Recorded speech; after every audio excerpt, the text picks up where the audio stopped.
اہل بارڈولی یعنی بارڈولی والے، لاجپور والے، اہل کھیرگاؤں والے، اہل کوکن والے، تو یہ اہل سنت دو چیزیں ہیں، ایک ہے حضور کی حدیث اور دوسری چیز ہے سنت۔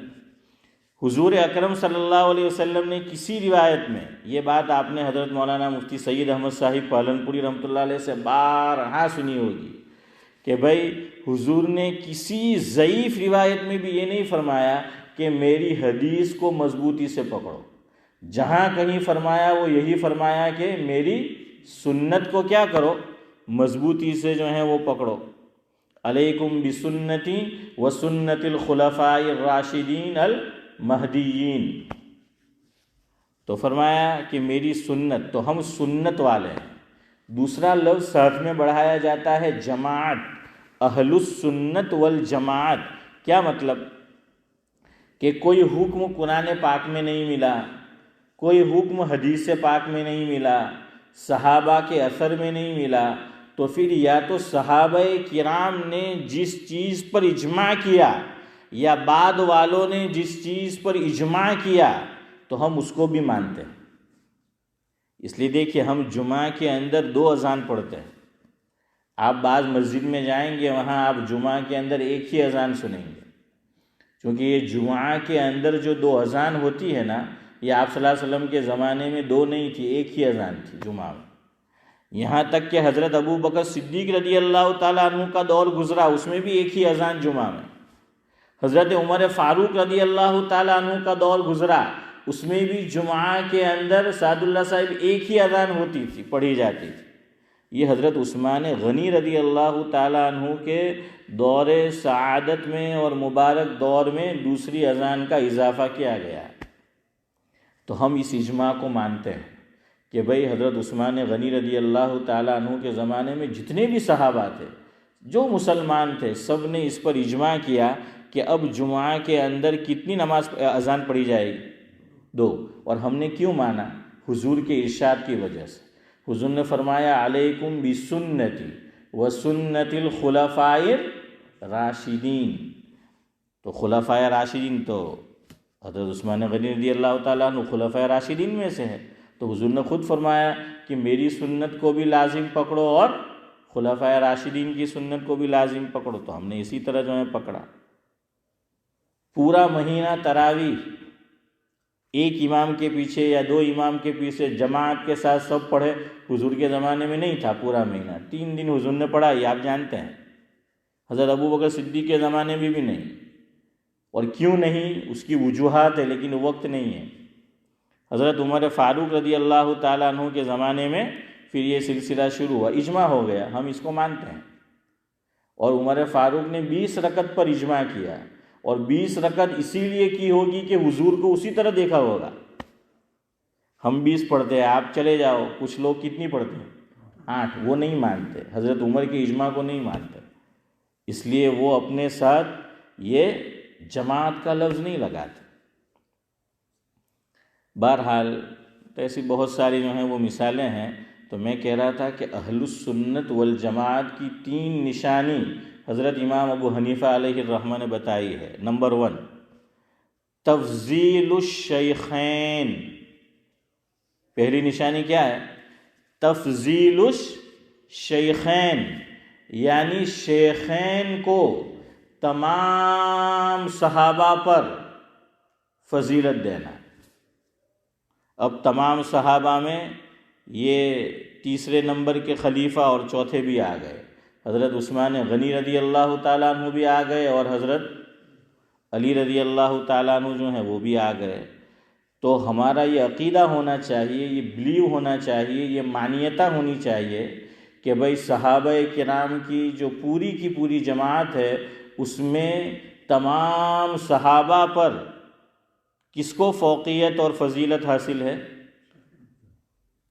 شیخین یعنی حضرت ابو بکر صدیق رضی اللہ تعالیٰ عنہ اور حضرت عمر فاروق رضی اللہ تعالیٰ عنہ۔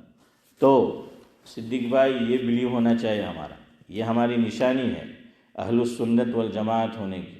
دوسرا نمبر وحب الختنین، یعنی حضور کے جو داماد ہے دو، ابھی دیکھیے 4 خلفاء ہے نا، اس میں 2 سسر ہے، 2 داماد ہے، یاد رکھیے آپ صلی اللہ علیہ وسلم کے 2 سسر ہے، حضرت ابو بکر صدیق رضی اللہ تعالیٰ عنہ کی صاحبزادی حضرت عائشہ حضور کی زوجہ ہماری ماں، اور حضرت عمر فاروق رضی اللہ تعالیٰ عنہ کی بیٹی صاحبزادی حضرت حفصہ رضی اللہ تعالیٰ عنہ حضور اکرم صلی اللہ علیہ وسلم کی زوجہ ہے، ہماری پیاری ماں ہے۔ تو یہ دونوں رشتے میں حضور کے کیا ہوئے؟ خسر، سسر۔ ہمارے حضرت مولانا ابرار احمد صاحب دلیوی رحمۃ اللہ علیہ فرماتے تھے حسن بھائی کہ سسرا باجی એટલે بیجا باجی، تو ہیں گجراتی میں کہ سسرا باجی એટલે بیجا باجی۔ تو بہرحال یہ 2 سسر ہے اور 2 کیا ہے؟ داماد ہے، حضرت عثمان غنی رضی اللہ تعالیٰ عنہ اور حضرت علی رضی اللہ تعالیٰ عنہ۔ تو ان دونوں سے محبت کرنا یہ بھی اہل السنت والجماعت ہونے کی کیا ہے؟ نشانی ہے۔ یاد رکھیو حضرت عثمان غنی سے تو ہم محبت کا اظہار کرتے ہیں، حضرت ابو بکر سے بھی، حضرت عمر سے بھی رضی اللہ عنہما۔ بعض لوگ ڈرتے ہیں اس بات سے کہ اگر ہم حضرت علی رضی اللہ تعالیٰ عنہ سے اور اہل بیت سے محبت کا اظہار کریں گے تو کہیں کوئی ہمیں رافضی نہ کہہ دے۔ ہاں، حضرت امام شافعی رحمۃ اللہ علیہ شاعر بھی تھے، عربی میں ان کے اشعار چھپے ہوئے ہیں۔ مفکر اسلام حضرت مولانا عبداللہ صاحب کاپودروی نور اللہ مرقدہ نے حضرت امام شافعی رحمۃ اللہ علیہ کے عربی اشعار کا اردو ترجمہ کیا ہے، اور وہ چھپا ہوا ہے جمبو سر سے۔ ہمارے فاروق بھائی پہچانتے ہوں گے، مولانا احمد صاحب ہے، وہاں جمعیت کے آدمی ہیں، تو ان کے ادارے سے چھپا ہوا ہے، وہ کتاب ہے میرے پاس۔ حضرت امام شافعی رحمۃ اللہ علیہ اہل بیت سے بہت محبت تھی حضرت کو۔ دیکھیں دنیا کسی کو نہیں بخشتی ہیں بھائی، عرش ابھی جوان ہے، کوئی بات نہیں، بات یاد رکھیو ابھی سے، دنیا کسی کو نہیں بخشتی، بڑے سے بڑے کو نہیں بخشتی، سمجھ آیا؟ امام شافعی رحمۃ اللہ علیہ پر ان کے دور میں حسن بھائی لوگوں نے الزام لگایا یہ تو رافضی ہے۔ کیا الزام لگا؟ رافضی ہونے کا۔ رافضی سمجھ رہے ہو نا، شین یا عین ہا، اب سمجھ آیا؟ ہاں، کچھ چیزیں اجے کر کے بولنے کی۔ تو یہ الزام لگا، میرے اور آپ کے جیسا ہوتا تو ڈر جاتا ہے اور صفائی پیش کرتا، خود آدمی وکیل صفائی بن جاتا۔ امام شافعی رحمۃ اللہ علیہ نے اس پہ اشعار لکھے عربی زبان میں، اور فرمایا کہ تم مجھے طعنہ دیتے ہو حضرت علی رضی اللہ تعالیٰ عنہ سے محبت اور اہل بیت سے محبت ہونے کی وجہ سے کہ میں رافضی ہوں، تو میں 1 نہیں 100 مرتبہ رافضی ہوں۔ ایک نہیں کہنے کا ان کا مطلب یہ نہیں کہا جو میں نے کہا کہ 1 نہیں 100 مرتبہ، یعنی وہ کہنا یہ چاہتے ہیں کہ بھائی 1 نہیں 100 مرتبہ جو ہے وہ میں رافضی ہوں۔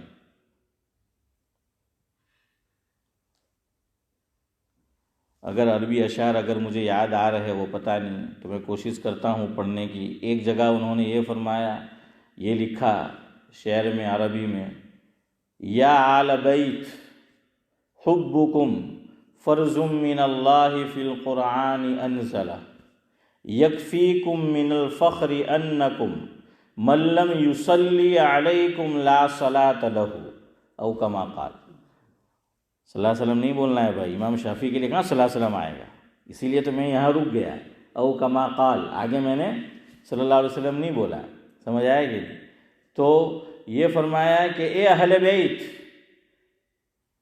آپ سے محبت کرنا بحکم قرآن کریم فرض ہے مسلمان پر کہ آپ سے محبت کرے۔ اور آگے فرمایا یکفیکم من الفخر انکم من لم یصلی علیکم لا صلاۃ لہ، فرمایا کہ تمہارے عظیم المرتبت ہونے کے لیے صرف یہ بات کافی ہے کہ ایک مسلمان نماز جیسا پاکیزہ عمل کہ شریعت میں جس کا درجہ ایمان کے بعد ہے، فرمایا کہ نماز جیسا پاکیزہ عمل ایک مسلمان کا پورا نہیں ہوتا تکمیل نہیں ہوتی نماز کی، اس کی نماز قبولیت کے جو ہیں درجے کو نہیں چھوتی جب تک کہ تم پر درود نہ بھیجے۔ اب یہ جو ہم درود پڑھتے ہیں نا، اس میں حضور پر بھی ہے، حضرت ابراہیم علیہ السلام کا تذکرہ بھی ہے اور اہل بیت کا بھی ہے۔ کیسے؟ پڑھیے، اللہم صلی علی محمد وعلی آل محمد، آل محمد ہے، تو یہ ہے اہل بیت۔ امام شافعی کا مسلک یہ ہے، یاد رکھیو سعد اللہ صاحب، خاص طور سے آپ کو چاہے جتنی جلدی ہو، نماز میں اگر آپ نے درود شریف نہیں پڑھا آپ کی نماز نہیں ہوئی۔ امام شافعی علیہ الرحمہ کے یہاں نماز میں درود شریف پڑھنا فرض ہے، ہمارے امام ابو حنیفہ علیہ الرحمہ کے یہاں سنت ہے۔ لیکن سنت کا مطلب یہ نہیں کہ چھوڑ دینے کا، سمجھ آیا کہ نہیں؟ 50 تک ختم کر دیں انشاءاللہ بات کو۔ تو جلدی میں ہو تو کیا کر لو، کم از کم مختصر درود صلی اللہ علیہ وسلم پڑھ لو۔ ہم اگر جلدی میں ہو پورا درود نہیں پڑھ سکے تو تاکہ تمام ائمہ کے نزدیک ہماری نماز صدیق بھائی کیا ہو جائے، صحیح ہو جائے۔ ورنہ اگر ہم نے اتحیات پڑھ کے السلام علیکم ورحمۃ اللہ، السلام علیکم ورحمۃ اللہ، امام شافعی کے مسلک کے اعتبار سے میری اور آپ کی نماز نہیں ہوئی۔ یہ بات رمضان آ رہا ہے قریب، حفاظ کو بھی یاد رکھنی ہے۔ ہاں، بعض بہت جلدی پڑھاتے ہیں، اور بعض حضرات حسن بھائی جن کو یہ مسائل معلوم ہوتے ہیں تو خالی اتحیات پڑھ کے السلام علیکم ورحمۃ اللہ، السلام علیکم ورحمۃ اللہ، چونکہ مسئلہ معلوم ہے اس لیے باہر جا کے کوئی پوچھے گا، ارے یار مول صاحب، حافظ صاحب، قاری صاحب، تمہیں کتلو جلدی پڑھے، ہماری تو درود شریف بھی پوری نہیں تھی، دعا آفٹر درود بھی نہیں، تمہیں سلام پھیری دے تے کہ میں پڑھ لو تھوڑی ہیں سارے بھائی، تے کہ میں پڑھ لو تھوڑی એમ કે હું જ નહીં પઢ્યો તો તને પઢવાનો કાથી મોકો મળવાનો? તો કે હે તું નહીં પઢ્યો એમ કે તો કે આપણા ઇમામના નજદીક કંઈ દુરૂદ શરીફ પઢવું ફરજ નહીં મળે, વાજિબ નહીં મળે એમ કે ને બધા ડોહા ડગરા હોય, કામ પરથી આવેલા હોય, થાકેલા હોય, હે મોહસિનભાઈ,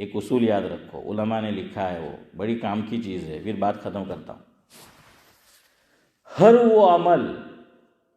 وہ عمل کہ جس میں ہم یہ کام کر سکتے ہو کہ وہ عمل تمام ائمہ کے نزدیک صحیح ہو جائے تو اس پہ عمل کرنے کا، یہ نہیں کہ خالی ہمارے امام کے نزدیک صحیح ہو۔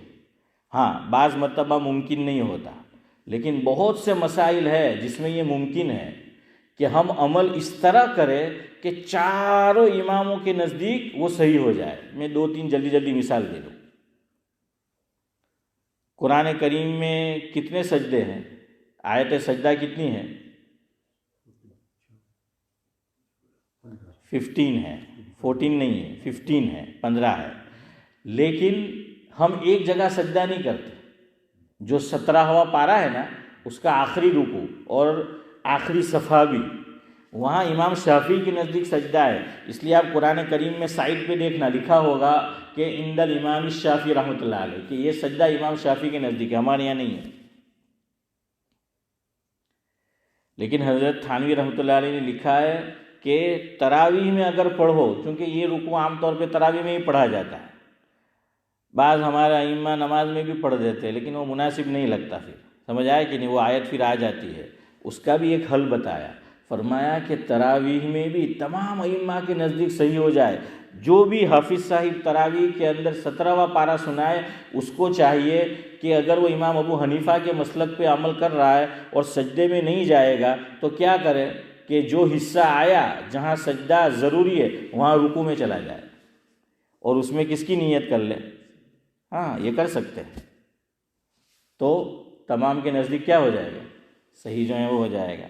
چلو یہ نماز میں نہیں کرتے تو حضرت تھانوی نے لکھا ہے کہ خارج نماز قرآن کریم کی تلاوت کرو تو 14 سجدے نہیں 15 کرو۔ خارج نماز کا میننگ ہے کہ ہم رمضان میں ماشاءاللہ کوئی 2، کوئی 4، کوئی 8، 10 قرآن کریم ختم کرتے ہیں، تو حسن بھائی بعض لوگوں کی عادت کیا ہوتی ہے کہ سجدے نہیں کریں گے، پورا قرآن کریم ختم ہوگا تو سارے سجدے کیا کرتے ہیں ایک ساتھ۔ اجازت ہے، گنجائش ہے، لیکن وہ 14 کرتے ہیں، 14 نہیں 15 کرنے ہیں، تاکہ تمام ائمہ کے نزدیک کیا ہو جائے؟ صحیح ہو جائے۔ دوسری مثال، وضو کے اندر ہمارے یہاں نیت سنت ہے، امام شافعی کے نزدیک فرض ہے، تو جب بھی وضو کرو تو نیت کرو۔ نیت کرنے میں کیا جاتا ہے؟ تاکہ تمام کے نزدیک کیا ہو جائے؟ صحیح ہو جائے۔ دو اور مثالیں، وضو کے اندر امام مالک علیہ الرحمہ کے یہاں پے در پے ترتیب وار وضو کرنا ضروری ہے۔ میں حنفی ہوں، آپ حنفی ہے، اگر میں نے پہلے منہ دھو لیا صدیق بھائی، پھر میں نے سعد اللہ صاحب پاؤں دھو لیے، اور اس طرح وضو کیا ہو جائے گا ہمارے امام کے یہاں۔ لیکن امام مالک کے یہاں نہیں ہوا، امام مالک کے یہاں ترتیب ہے، جس طرح ہم کرتے ہیں نا شروع سے، تو ویسا عمل کرو۔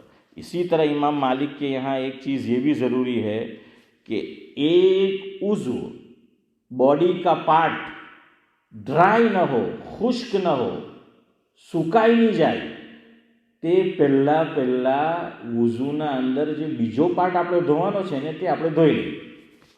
مثال لے لو، چہرہ میں اور آپ وضو میں دھوتے ہیں، اس کے بعد کیا کرتے ہیں؟ کیا دھونا ہے؟ ہاتھ دھونا ہے نا۔ تو کہنے کا مطلب یہ کہ چہرہ دھویا، ابھی وہ خشک ہو اس سے پہلے یہ دھو لو، نہیں تو وضو نہیں ہوگا۔ اور یہ انڈیا کے اندر ہوتا ہے، یہ تو ٹھنڈا ملک ہے، انڈیا میں گرمی ہو، اور فاروق بھائی وضو بھی عام طور پہ کہاں کرتے ہیں؟ آپ کی مینارہ مسجد میں بھی وہاں ایسا ہی ہے، باہر ہیں وہ، تو وہ گرمی محسوس ہوتی ہے تو جلدی وضو کیا ہو جاتا ہے؟ خشک ہو جاتا ہے۔ پنچات تو اپنی فطرت میں ہیں، ہاں یہ تو بہت گمے આપણું نے۔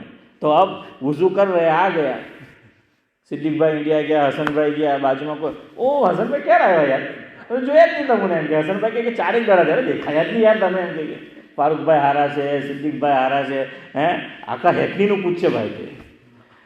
تو اب وضو کر رہا ہے محسن بھائی، ہاں دیکھو ہے نا، یہ تجربہ بولتا ہے۔ تو اب وہ وضو تو خشک ہو گیا، تو امام مالک کیا نہیں ہوا؟ تو بھائی ایسا مت کرو، سمجھ آئے گی کہ وضو اس طرح میں اور آپ کرے کہ ایک بھی عضو ہمارا خشک نہ ہو وضو کا، اس سے پہلے دوسرے کو کیا کر لے؟ دھو لے۔ سبحان اللہ و بحمدہ، سبحانک اللہم و بحمدک، نشہد ان لا الہ الا انت۔ انشاءاللہ کل ہمارے جو مہمان ہیں حضرت مولانا حبیب الرحمن صاحب درخواست تھی، دامت برکاتہم العالیہ، ان کا آواز ہوگا انشاءاللہ۔